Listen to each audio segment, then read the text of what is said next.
on that point, Julio, it is what comes after, isn't it? It's the question of whether this momentum and energy can last. And I know actually from taking a look at your X feed, you've been taking quite a close look at some interesting polling around among minority groups, for example, seeing that in some of those areas, that is where Harris has been able to make up ground. And as Doug was just saying there, it will really come down to some of those key groups, those swing states and so on. Yeah, this comes down to swing states, turnout, and particularly in the work that I do with Latino voters in the United States. No one is questioning the fact that President Biden was having problems. I mean, there was a Pew Research study in the middle of July after the debate that had Biden and Trump tied with the Latino vote 36-36.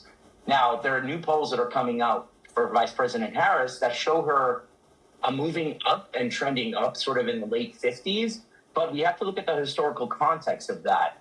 Traditionally, Democrats have won 2/3 of the vote with Latino voters over several election cycles, especially in the ones that they won. Now, the big question is, you're dealing with a Latino electorate that's younger, that is still more eligible.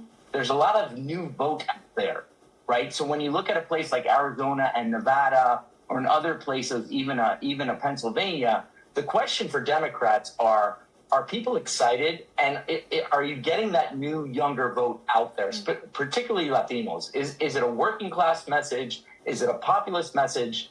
But at the same time, Donald Trump can easily just say, hey, this is communism, and I will guarantee you 30 to 40% of the U.S. Latino population, because of our origins and where we come from, might pause a little bit. So this really comes down to who gets the vote out, who does the work, and who connects with Latinos, particularly in that group, because they will win states like Nevada and Arizona and Pennsylvania. Latinos will play a big role in 3 of those states for sure.